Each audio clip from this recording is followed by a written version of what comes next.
Hello everyone and welcome to yet another video on the college वाला channel. मेरा नाम है मानवी और जिन लोगों की मुलाकात मुझसे अभी तक कॉलेज वाला के चैनल पे नहीं हुई है उनके लिए here is a brief introduction. So यार, I am currently working as a software engineer at Google. Before Google I was working at Twitter as a software engineer where I work for around 1 year। उसके पहले I was a college student which means I graduated college in 2021 from computer science branch and from Maharaja Agrasen institute of technology college. College के 4th year में आई had interned at PayPal for 6 months in my 8th semester. 4th year से पहले 3rd year वाले जो summer break होते हैं उनमें I did an internship at Innovaccer which is a unicorn health tech startup. उससे पहले 2nd ईयर के बाद समर ब्रेक में I interned as a backend developer in a small scale startup known as Pioneering Web Solutions। उससे पहले 2nd year के बीच में like while the semester was going on, I interned as a teaching assistant intern for data structures and algorithms course for an edtech startup। तो हाँ यार, आज की video में हम जानेंगे कि भाई इंटर्नशिप्स करने के क्या फायदे होते हैं, आप इंटर्नशिप्स कब ढूंढ सकते हैं, कैसे ढूंढ सकते हैं,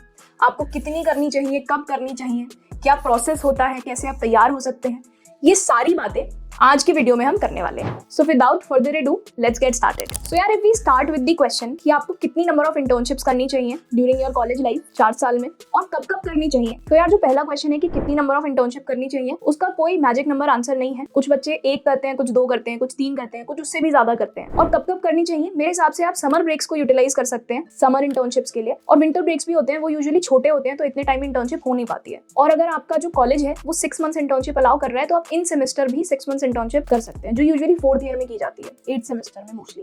ठीक है, उसके अलावा आप पहली इंटर्नशिप अपनी 2nd ईयर के बाद करने का टारगेट रख सकते हैं, दूसरी इंटर्नशिप 3rd ईयर के बाद और तीसरी इंटर्नशिप 4th ईयर में 8th सेमेस्टर में 6 months वाली, अगर आपका कॉलेज अलाउ कर रहा है तो। क्योंकि सारे कॉलेजेस यार अलाउ नहीं करते 6 months इंटर्न। मैंने भी 6 months इंटर्न की थी पेपैल में as a software engineer intern, जो कि 8th सेमेस्टर में थी, इन सेमेस्टर थी, और मुझे वहां से पीपीयू भी मिला था। यार इफ आई टॉक अबाउट की इंटर्नशिप्स करने के क्या फायदे हैं, तो पहला फायदा यार इंटरव्यू एक्सपीरियंसेस है। क्योंकि जब आप इंटर्नशिप्स की तैयारी करते हैं तो आप इंटरव्यूज देते हैं तो आपको इंटरव्यूज देने आ जाते हैं। तो जब आप 4th ईयर में आएंगे तो आपको एकदम एलियन कॉन्सेप्ट नहीं लगेगा इंटरव्यूइंग। आपको इंटरव्यू सेटिंग में क्वेश्चन सॉल्व करना उस पॉइंट तक आ चुका होगा, कम्युनिकेशन करना आ गया होगा, और एक इंटरव्यू के जो स्ट्रेस होता है, इंटरव्यू स्ट्रेस, उसको भी डील करना आप तब तक सीख चुके होंगे। इंटर्नशिप्स के लिए प्रिपेयर करने से ना आपकी प्रिपरेशन अच्छी हो जाती है। मान लो वो बच्चा जो सीधा 4th ईयर में आकर ही तैयारी कर रहा है, उसके कंपैरिजन में जिसने पहले भी तैयारी करी है और इंटर्नशिप्स करी है, वो ज्यादा प्रिपेयर्ड होगा ना फाइनल ईयर में जॉब के लिए भी। दूसरा फायदा यार वर्क एक्सपीरियंस होता है कि भाई आईटी इंडस्ट्री में प्रोफेशनल वर्क एक्सपीरियंस मिलता है आपको कि भाई किस तरह से काम हो रहा है कंपनीज में, किस तरह से एक टीम कोलैबोरेट करती है, अच्छा कोड कैसे लिखा जाता है, स्केलेबल कोड, रीडेबल कोड कैसे लिखा जाता है, ये चीजें आप एक इंटर्नशिप के दौरान सीख सकते हैं। बड़ा फायदा और बहुत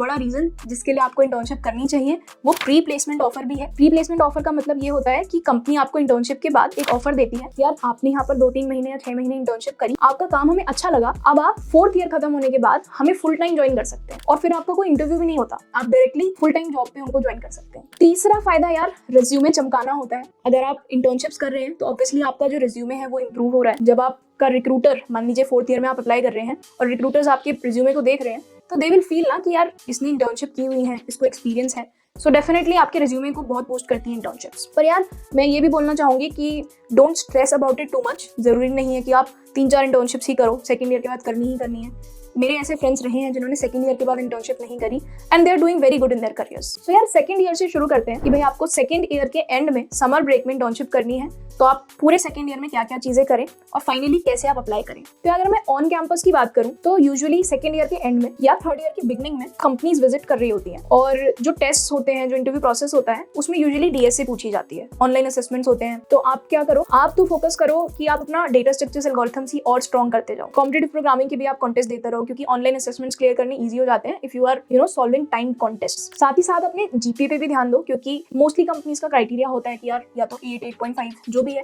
एक क्राइटेरिया हर कंपनी का सेट होता है। A safe number I would से इज 8 से नीचे नहीं जाना चाहिए सीजीपीए। ऑन कैंपस में मोस्टली फिल्टर लगता ही है, ऑफ कैंपस वालों में भी लगता है, पर कुछ कंपनीज लगाती हैं, कुछ नहीं लगाती, स्टार्टअप्स ज्यादातर नहीं लगाते, पर ऑफ कैंपस में भी आई वुड सजेस्ट कि आप 8 से नीचे ना जाएं। सो यार now coming two off campus, actually 2 तरह के बच्चे हमारे पास ऐसे हो सकते हैं जो शायद इस वीडियो को देख रहे हैं, जो 2nd ईयर में है और उन्होंने 1st ईयर में ऑलरेडी बेसिक प्रोग्रामिंग सीख ली है, उन्होंने कोई एक लैंग्वेज पकड़ी हुई थी C++ या जावा जिसमें वो बेसिक चीजें सीख चुके हैं, मतलब if else, for, arrays, strings, link list, recursion, probably इतनी चीजें वो सीख चुके हैं। वो क्वेश्चंस कर रहे हैं ऑलरेडी, 150, 200, 100-150 क्वेश्चंस उन्होंने ऑलरेडी बनाए हुए हैं। और एक तरह का बच्चा ये भी हो सकता है जो 2nd ईयर में अपनी प्रोग्रामिंग जर्नी शुरू कर रहा हो। तो मैं ये कहूंगी कि यार अगर आप 2nd ईयर से भी शुरू कर रहे हैं तो you are not late, don't panic.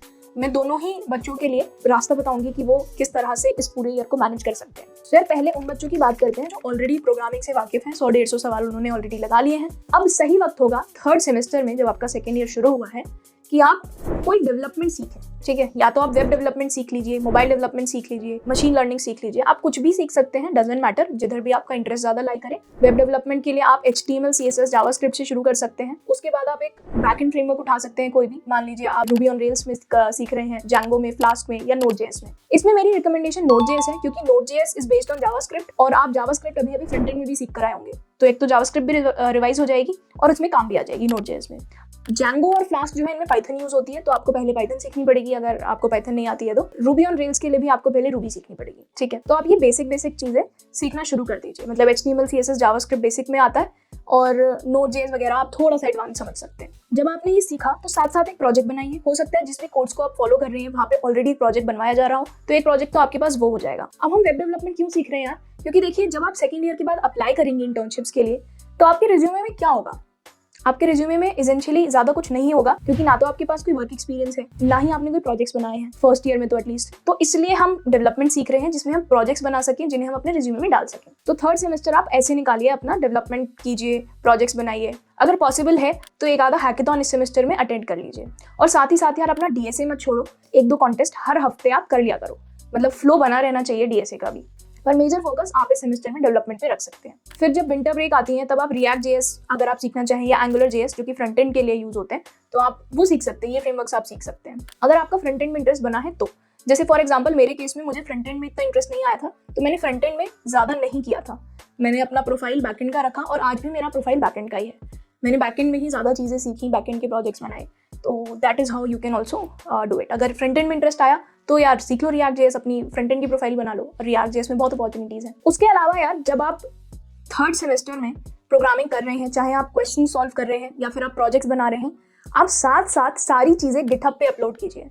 GitHub पे अपनी प्रोफाइल बनाइए और जो भी आप काम कर रहे हैं, मान लो एक क्वेश्चन ही सॉल्व कर रहे हो, उसका कोड भी गिटहब पे पुश करो। प्रोजेक्ट बना रहे हो, उस पूरे प्रोजेक्ट को गिटहब पे डालो। और इस सेमेस्टर में आप एक छोटा सा अपना पोर्टफोलियो वेबसाइट भी बना लो, ठीक है, रिज्यूमे के साथ साथ। और also start being active on LinkedIn as well. LinkedIn पे प्रोफाइल बनाओ, वहां पर भी एक्टिव रहो। अब यार फोर्थ सेम में आप अपनी प्रोग्रामिंग जो डेटा स्ट्रक्चर्स एल्गोरिथम्स आप सीख रहे थे, आप उसको कंटिन्यू करो। थोड़े से एडवांस टॉपिक्स जैसे डायनेमिक प्रोग्रामिंग, ट्रीज, ग्राफ्स, इनको पिक करो, इनके क्वेश्चन सॉल्व करो, इनके बारे में पढ़ो।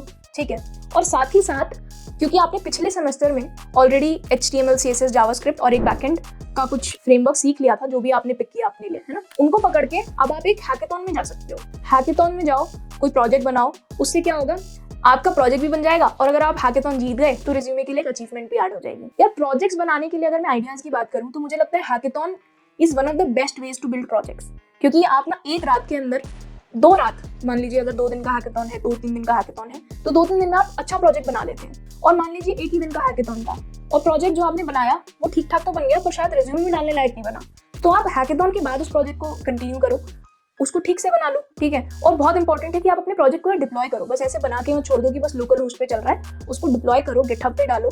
ठीक है, और फिर उसको अपने रिज्यूमे में डालो। और अगर आपको यहाँ पर ये डाउट आ रहा है ना यार कि हैकेथॉन में तो टीम्स जाती हैं, तो मैं टीम का प्रोजेक्ट अपने रिज्यूमे में कैसे डाल लूँ, यार आपने भी तो कंट्रीब्यूट किया है ना।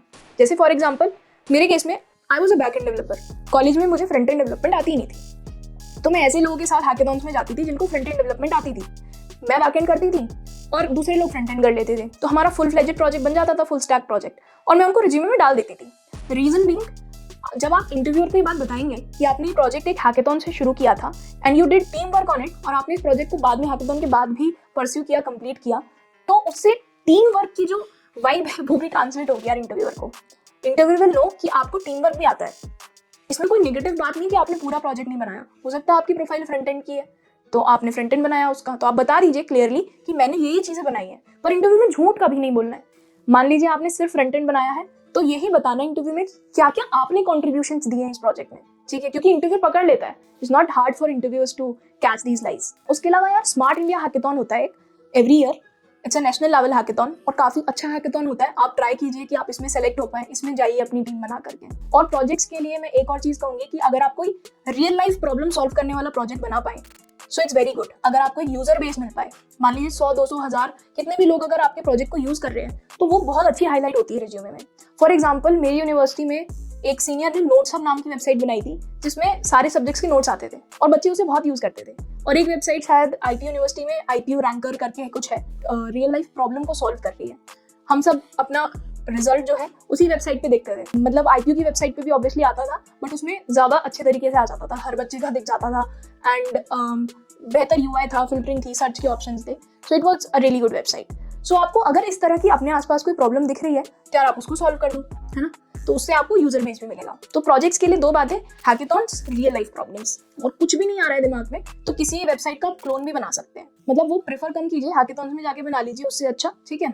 क्लोन्स आप प्रैक्टिस के लिए बनाए वो बात अलग है, पर फुल फ्लैजेड प्रोजेक्ट के लिए क्लोन्स थोड़े कम प्रेफर कीजिएगा, ठीक है। सो यार until now we have majorly discussed that how will you prepare throughout your second year to be skilled enough at the end of second year to apply for internships, है ना, and crack those interviews.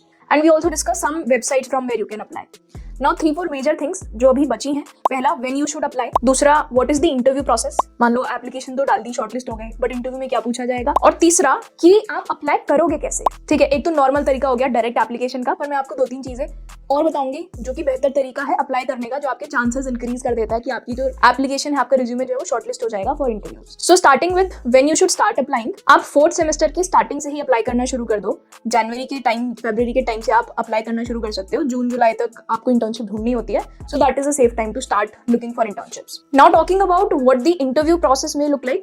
So यार ये जो interview process है ये अलग अलग companies का अलग होता है। ब्रॉडली अगर मैं 3 कैटेगरीज में बांट के बात करूं कि भाई MNCs, small scale startups and mid scale startups और यूनिकॉर्न टाइप स्टार्टअप्स, ठीक है। तो ये जो एमएनसीज होती हैं, फॉर एग्जांपल आपको गूगल स्टेप इंटर्नशिप के लिए शॉर्टलिस्ट हो जाते हो आप और आपको इंटरव्यू मिल जाता है, तो इसमें आपसे मोस्टली डेटा स्ट्रक्चर्स, एल्गोरिथम्स के क्वेश्चंस पूछे जाएंगे, ठीक है।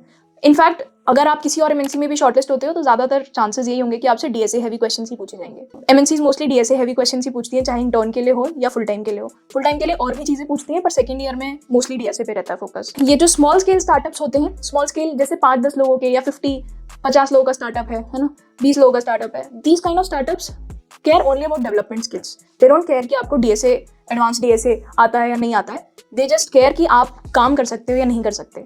आपने अगर बोला है कि आप फ्रंट एंड डेवलपमेंट की इंटर्नशिप के लिए आ रहे हो, तो उनको बस इतना फर्क पड़ता है कि आप उनके लिए कुछ, मान लीजिए हो सकता है उनको आपसे कोई वेब पेजेस बनवाने हो, कुछ आपसे उन्हें फ्रंट एंड में या बैक एंड में काम करवाना हो, आप वो काम कर सकते हैं या नहीं कर सकते, उनको बस इस बात से फर्क पड़ता है। तो वो इंटरव्यूज में डीएसए नहीं पूछते, वो आपके डेवलपमेंट बेस्ड इंटरव्यू लेते हैं depending upon the role you have applied for. और ये जो तीसरे तरह के स्टार्टअप्स हैं जिन्हें मैं मिड स्केल या यूनिकॉर्न टाइप स्टार्टअप्स बोल रही हूँ, for example Postman, ShareChat, CRED, FamPay, ये सारे स्टार्टअप्स डीएसए प्लस डेवलपमेंट दोनों चीजें पूछते हैं। अब अगर मैं अपॉर्चुनिटीज की बात करूं, देखो यार जो मेरा एक्सपीरियंस है उसके हिसाब से सेकेंड ईयर के बाद जो एमएनसीज हैं वो बहुत ज्यादा इंटर्न्स ऑफ कैंपस नहीं हायर कर रही होती, तो यूजुअली जो ज्यादा अपॉर्चुनिटीज होती हैं वो स्मॉल स्केल या मिड लेवल स्टार्टअप्स में होती हैं। ऐसा नहीं है कि एमएनसीज में नहीं होती, कुछ कुछ में होती हैं। फॉर एग्जांपल मैं आपको 2 अपॉर्चुनिटीज बता देती हूँ। माइक्रोसॉफ्ट का एक माइक्रोसॉफ्ट इंगेज प्रोग्राम होता है जो कि एक मेंटरशिप प्रोग्राम है इसेंशियली, जो सेकंड ईयर के एंड में होता है, ठीक है। उसमें आप एक माइक्रोसॉफ्ट इंजीनियर के अंडर एक प्रोजेक्ट पे काम करते हैं थोड़े टाइम के लिए, and on the basis of that project and probably some more interviews आपको एक इंटर्नशिप ऑफर की जाती है जो कि 3rd ईयर के बाद शुरू होती है, और उसके जो इंटरव्यूज और प्रोसेस होता है वो सेकंड ईयर के बाद होता है, ठीक है। दूसरा, गूगल की स्टेप इंटर्नशिप्स हैं, वो भी सेकंड ईयर में ही की जाती हैं, आप उसको भी एक्सप्लोर कर सकते हैं। उसके अलावा मेजर अपॉर्चुनिटी स्टार्टअप्स में रहती हैं, स्टार्टअप्स स्मॉल स्केल या लार्ज स्केल। लार्ज स्केल तो शायद इस टाइम पे नहीं हायर कर रहे होंगे, पर स्मॉल स्केल और मिड स्केल स्टार्टअप्स जो है सेकंड ईयर के इंटर्न्स को काफी प्रेफर करते हैं, ठीक है। अब आप ये स्टार्टअप्स को कैसे ढूंढ सकते हैं और इन पे अप्लाई कर सकते हैं सेकंड ईयर के दौरान, तो सबसे ज्यादा अपॉर्चुनिटीज स्मॉल स्केल स्टार्टअप्स में होती हैं सेकंड ईयर के बच्चों के लिए। एमएनसीज में और ये यूनिकॉर्न टाइप स्टार्टअप्स में भी होती हैं, पर कंपैरेटिवली कम होती हैं। पर ये दोनों ही एमएनसीज भी और बड़े स्टार्टअप्स भी 3rd ईयर 4th ईयर में ऑफ कैंपस काफी हायर करते हैं। और यार ये जो स्मॉल स्केल स्टार्टअप्स हैं, आप ये मत समझिए कि इनके नाम के पीछे स्मॉल लगा है या फिर इनकी टीम्स छोटी हैं तो ये अच्छी इंटर्नशिप्स नहीं होती हैं। इनफैक्ट आप छोटी टीम में बहुत ज्यादा सीखते हैं, लर्निंग बहुत अच्छी होती है। जस्ट मेक श्योर कि आप जिस भी स्टार्टअप को ज्वाइन कर रहे हैं या फिर आपके पास मल्टीपल ऑप्शंस हैं, आपको मल्टीपल ऑफर्स लेट से मिल जाते हैं, तो उस स्टार्टअप के बारे में रिसर्च कीजिए, प्रोडक्ट को जानिए कि वो क्या काम कर रहे हैं, और उससे भी ज़्यादा इंपॉर्टेंट कौन लोग हैं वो जिनके साथ आप काम करने वाले हैं, उस बारे में अपने मैनेजर से या जिसने भी आपका इंटरव्यू लिया है इस बारे में बात कीजिए। ठीक है, ठीक है यार। तो क्लियर है कि इंटरव्यू प्रोसेस कैसा होगा। एमएनसीज में अगर आप जाओगे तो डीएसए बेस्ड पूछ रहे होंगे वो, अगर आप स्मॉल स्केल स्टार्टअप्स में जाओगे तो डेवलपमेंट बेस्ड पूछ रहे होंगे, और अगर बाई चांस आपको यूनिकॉर्न टाइप स्टार्टअप्स में अपॉर्चुनिटी मिल जाती है तो यू कैन एक्सपेक्ट कि आपसे डीएसए और डेवलपमेंट दोनों पूछा जाएगा। Now let's talk about how will you apply so that your chances of getting shortlisted for the interviews increase. अब आप ये स्टार्टअप्स को कैसे ढूंढ सकते हैं और इन पे अप्लाई कर सकते हैं, उसके लिए आप ये 2 वेबसाइट्स याद रखिए, पहला इंटर्नशाला और दूसरा अनस्टॉप। अनस्टॉप पे इनफैक्ट आप हैकेथॉन्स वगैरह भी ढूंढ सकते हैं, और तीसरा यार हैकरअर्थ भी। हैकरअर्थ पे आप हैकेथॉन्स भी ढूंढ सकते हैं, और हैकेथॉन्स के अलावा कभी कभी हैकरअर्थ पे प्रोग्रामिंग कॉन्टेस्ट भी हो रहे होते हैं, मतलब ओपन प्रोग्रामिंग कॉन्टेस्ट होते हैं जिसमें आप हैकरअर्थ की वेबसाइट पे जाकर रजिस्टर कर सकते हैं, और उसके थ्रू इंटर्नशिप्स या फुल टाइम जॉब्स दोनों के लिए होते हैं वो। ठीक है, तो आप हैकरअर्थ पे भी सब्सक्राइब कर सकते हैं उनकी मेलिंग लिस्ट को। उसके अलावा आप इंटर्नशिप फेयर्स में भी जा सकते हैं, पर ध्यान रखिए कुछ इंटर्नशिप फेयर्स यार काफी झोल होते हैं, वो बस पैसा लूट लेते हैं और उनमें कंपनीज नहीं आ रही होती, ऐसे भी होते हैं। तो please research before paying for an internship fair. शायद 500-1000 रुपये उनकी फीस होती है, कुछ ना कुछ फीस इंटर्नशिप फेयर की मोस्टली होती है। ये इंटर्नशिप फेयर्स कॉलेज की सोसाइटीज कंडक्ट करा रही होती हैं। ठीक है, तो अगर आपको कोई इंटर्नशिप फेयर दिखे जहां आपको उनके ब्रोशर वगैरह में या ऑर्गेनाइजर से बात करके पता चले कि अच्छी कंपनीज आ रही हैं, तो आप इंटर्नशिप फेयर्स में भी जा सकते हैं। अब आप लेट्स से इन वेबसाइट्स पे angel.co, इंटर्नशाला, अनस्टॉप डायरेक्टली अगर अप्लाई कर रहे हैं तो काफी सारे लोग अप्लाई कर रहे हैं, तो आप क्या अलग कर सकते हैं कि आपके चांसेस बढ़े। आई गेस angel.co मिस हो गई थी जब मैं आपको रिसोर्सेज बता रही थी यार। angel.co is one of the best websites for applying to startups, internships के लिए भी और फुल टाइम जॉब्स के लिए भी, अगर आप स्टार्टअप्स में स्पेसिफिकली अप्लाई करना चाहते हैं। So please explore angel.co। In fact angel.co में एक बहुत ही इंटरेस्टिंग चीज होती है, वहां पर लिखा भी होता है हर एक कंपनी के साइड में, हर एक जॉब पोस्टिंग के साइड में, कि इस पर्टिकुलर स्टार्टअप में कितने एम्प्लॉइज हैं, बेसिकली उसका स्केल क्या है, 11 to 50, 50 to 100, 5000 प्लस। या सो कमिंग बैक टू कि आप कैसे बेहतर तरीके से अप्लाई कर सकते हैं टू इंक्रीज योर चांसेस, तो यार उसका आंसर है कोल्ड ईमेलिंग। जैसे आप अप्लाई कर रहे हैं वो तो आप कीजिए ही, है ना, अच्छे से एप्लीकेशन फॉर्म भरिए, वो तो है ही। उसके अलावा cold emailing is the answer. Cold emailing क्या होता है यार? कोल्ड ईमेलिंग का मतलब होता है किसी अनजान व्यक्ति को मैसेज करना to asking for a favour, maybe an internship. ये कैसे करेंगे हम? मान लीजिए आप angel.co पे ब्राउज कर रहे हैं इंटर्नशिप्स, आपने XYZ स्टार्टअप में ढूंढी और आपको इसमें इंटरेस्ट है, तो आप लिंक्डइन पे जाइए, ये स्टार्टअप सर्च कीजिए, आपको स्टार्टअप का पेज मिल जाएगा, आप उस पर क्लिक कीजिए और लिंक्डइन में आपको दिख जाता है कि इस पर्टिकुलर कंपनी के एम्प्लॉइज कौन कौन है। तो जो कंपनी के एम्प्लॉइज हैं उसमें आपको फाउंडर, को फाउंडर, इंजीनियर्स, CTO सारे प्रोफाइल शायद आपको दिख जाएंगे जो भी लिंक्डइन पर होंगे, है ना। आप इन लोगों को कोल्ड ईमेल कीजिए। कोल्ड ईमेल का मतलब ये नहीं कि आपके पास ईमेल ही होना जरूरी है, आप उनको लिंक्डइन पे भी मैसेज कर सकते हैं। आप उनका बायो चेक कर लीजिए, कुछ लोग बायो में अपना ईमेल मेंशन करते हैं, अगर ईमेल मेंशन किया है तो ईमेल भी कर दीजिए और लिंक्डइन पे मैसेज भी कर दीजिए। अब ये जो कोल्ड ईमेल है ये कैसे लिखना चाहिए, उसके लिए 2-3 बातें आप याद रखिए। कैची सब्जेक्ट डालिए, पर्सनलाइज्ड ईमेल लिखिए, मतलब अपने स्किल्स के बारे में बताइए और ये चीज शो कीजिए कि आपको उनके स्टार्टअप में जेन्युइनली इंटरेस्ट है। सो बेसिकली आप उस स्टार्टअप के बारे में रिसर्च करने के बाद उनको मैसेज कीजिए, सो दैट आपको पता भी हो कि आप क्या बात कर रहे हैं और किससे बात कर रहे हैं। सो इससे क्या होगा, अगर आपको रिप्लाई आ जाता है तो आपका इंटरव्यू प्रोसेस फास्ट ट्रैक हो सकता है, क्योंकि ये छोटे स्केल के स्टार्टअप्स होते हैं, इनमें कोई बहुत बड़ा प्रोसेस नहीं होता कि भाई मान लीजिए 10 ही लोगों की टीम है और उनमें से एक को आपकी प्रोफाइल पसंद आई, आपने उन्हें मैसेज किया, तो वो अपनी टीम में बता देंगे कि यार इनका इंटरव्यू ले लेते हैं। तो that is like the best way to apply for startups. यार सेम ही चीज़ MNCs में रेफरल्स भी कहलाती है। MNCs में रेफरल सिस्टम होता है। रेफरल सिस्टम क्या होता है कि आप लेट्स से XYZ कंपनी में मैं काम कर रही हूँ, तो मैं अपने किसी जूनियर या अपने किसी कनेक्शन को रिकमेंड कर सकती हूँ for working in my company, and the recruiter will know that I have recommended some of my connections. ठीक है, so they will prioritise their profiles for reviewing. ठीक है, तो अगर आप MNCs में अप्लाई कर रहे हैं तो आप रेफरल भी ले सकते हैं। रेफरल आप कैसे ले सकते हैं? लिंक्डइन के थ्रू, अपने कॉलेज सीनियर्स के थ्रू वगैरह। So let me also give you a few quick tips for LinkedIn. एक अच्छी प्रोफाइल कैसे बनाई जाए, स्ट्रॉन्ग कनेक्शन नेटवर्क कैसे बनाया जाए और रेफरेंस किस तरह से मांगे जाए। तो स्टार्टिंग फ्रॉम की अच्छी प्रोफाइल आप कैसे बना सकते हैं लिंक्डइन पे। See, starting from the profile photo, एक प्रोफेशनल प्रोफाइल पिक्चर लगाइए instead of any casual picture. Like अगर आप किसी डीजे या डिस्को की फोटो मत लगाइए, एक प्रोफेशनल फोटो लगाइए बेसिकली। उसके बाद एक अच्छा टाइटल दीजिए अपने आप को, अपने सारे क्रेडेंशियल्स भरिए, एजुकेशन से लगा के प्रोजेक्ट्स, वर्क एक्सपीरियंस। इनफैक्ट एक ऐड प्रोफाइल सेक्शन का ना आपको बटन दिख जाएगा ऊपर ही, उस पर आप क्लिक करेंगे तो आपको मल्टीपल सेक्शंस दिखेंगे कि भाई add skills, add work experience, add projects, add recommendation, publications, achievements, volunteer experience, काफी सारी चीजें होती हैं। तो जो जो रेलेवेंट चीजें हैं, I would say most of them are relevant, आप सारे सेक्शंस को फिल कीजिए। उसमें ध्यान रखना किस बात का है कि लेट्स से आप अपना वर्क एक्सपीरियंस डाल रहे हैं, आप 1-2 इंटर्नशिप कर चुके हैं और आप उसको डाल रहे हैं। सो सिर्फ और सिर्फ कंपनी का नाम और टाइटल नहीं डालना है, आपने उस इंटर्नशिप में क्या किया उसको भी बुलेट पॉइंट्स में लिख दीजिए वहां पर। सेम गोज फॉर प्रोजेक्ट्स, जो प्रोजेक्ट्स बना रहे हैं, प्रोजेक्ट सेक्शन में आप लिंक्डइन के ऐड कर सकते हैं। प्रोजेक्ट्स का डिस्क्रिप्शन दीजिए, गिटहब का लिंक दीजिए, डिप्लॉयड प्रोजेक्ट का, लाइव प्रोजेक्ट का लिंक वहां पर दे दीजिए। स्किल्स का एक सेक्शन होता है, लेट्स से आप जावा प्रोग्रामर हैं तो जावा अपनी स्किल में ऐड कर दीजिए, data structures and algorithms add कर दीजिए, जो भी आपने चीज़ें सीखी हैं, B it Node.js, React.js, anything, सारी चीज़ें स्किल्स में ऐड कर दीजिए। एंड स्किल्स में ना एक एंडोर्समेंट्स का ऑप्शन होता है। आई वुड से कि एंडोर्समेंट्स आप सीख कीजिए उन लोगों से जो आपकी स्किल्स के बारे में जानते हैं। इट कुड बी पीपल जिनके साथ आपने प्रोजेक्ट्स बनाए हैं, जिनके साथ आपने इंटर्नशिप्स की हैं, काम किया है, ठीक है। और same cheese goes for recommendation also. Recommendation का भी एक सेक्शन होता है जहाँ पर लिखा होता है आस्क फॉर रिकमेंडेशन।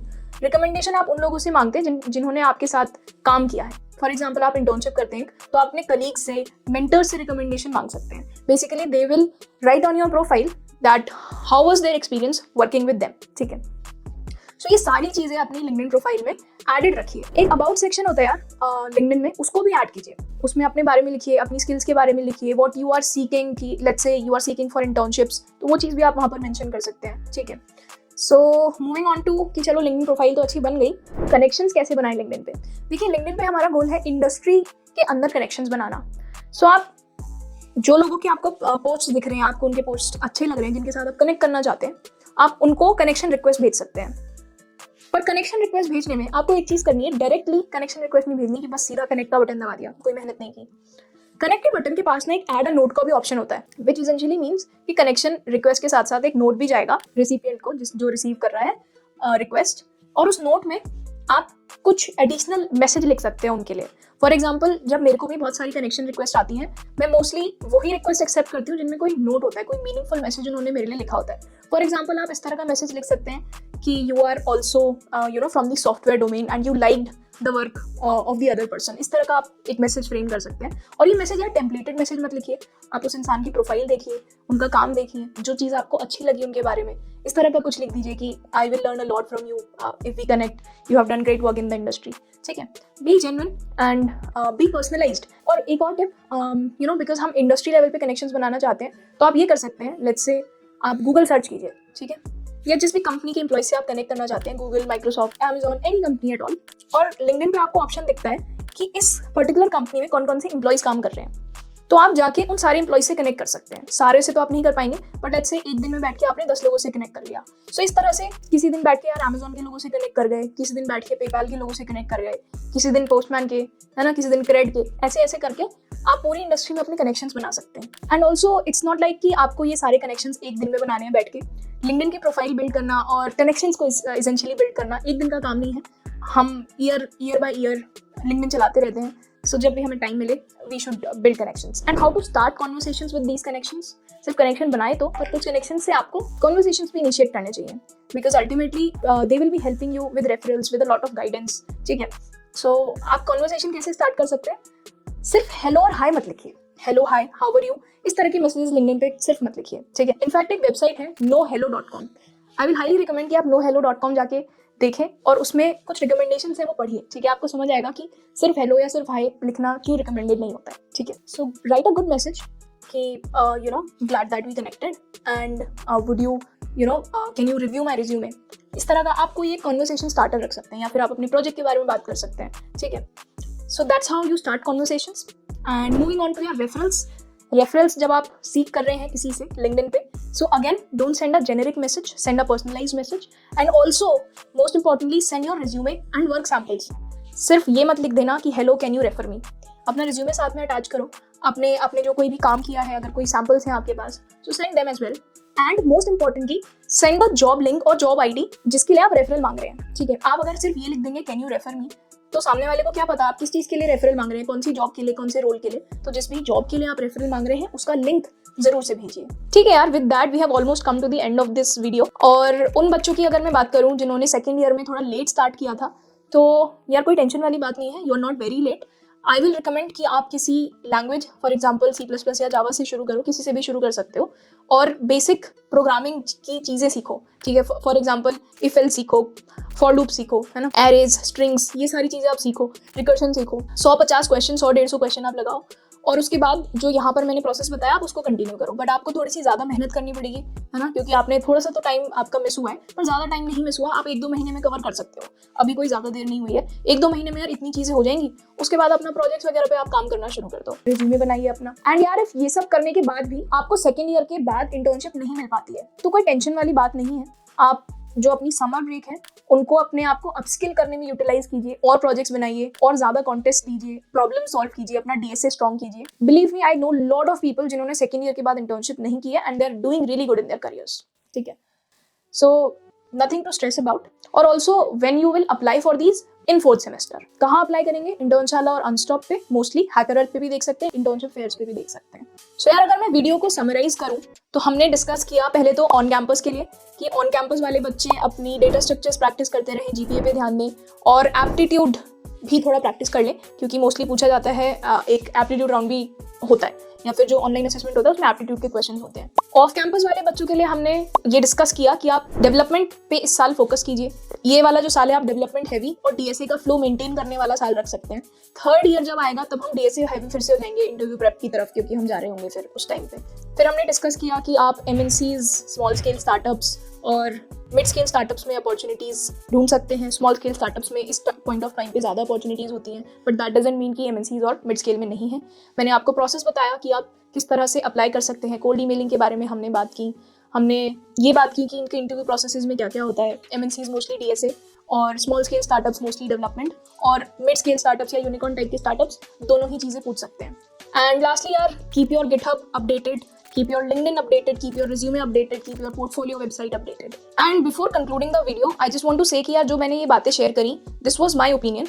आप अपने हिसाब से कुछ चीज़ों को पलट सकते हैं, मतलब कुछ चीज़ें आप आगे पीछे कर सकते हैं अपने कंफर्ट के हिसाब से। मान लीजिए आपने इस जो ये फोर्थ सेमेस्टर निकला, आप इसमें ज़्यादा डीएसए नहीं कर पाए, आपने डेवलपमेंट पे ज़्यादा ध्यान दिया, इट्स फाइन, हम थर्ड ईयर में आके उसको कैचअप कर लेंगे, पर आपने उस टाइम तक अपने प्रोजेक्ट्स पक्के कर लिए। तो इस तरह से आप थोड़ा बहुत कस्टमाइज अपनी जर्नी को अपने हिसाब से कर सकते हैं। हर किसी की जर्नी सेम नहीं होती है, सब अलग है, सबके पढ़ने का तरीका अलग है। सो यार, thank you for watching the video. I hope कि आपको कुछ यूजफुल इन्फॉर्मेशन इस वीडियो से मिली होगी। And as a reminder, GitHub और लिंक्डइन के सेशंस के लिंक डिस्क्रिप्शन में है, और रिज्यूमे मेकिंग का, एक अच्छा रिज्यूमे कैसे बना सकते हैं आप, इसका वीडियो हम कॉलेज वाला के चैनल पे अलग से अपलोड करेंगे, तो रिज्यूमे बनाने से पहले आप एक बार वो वीडियो भी देख सकते हैं। एंड थर्ड ईयर के लिए इंटर्नशिप ढूंढने का क्या प्रोसेस रहेगा, ये सारी चीज़ें हम थर्ड ईयर के लिए एक अलग वीडियो में डिस्कस कर रहे होंगे। ठीक है, so I will see you in the next video. Until then, keep coding, keep exploring, and bye bye.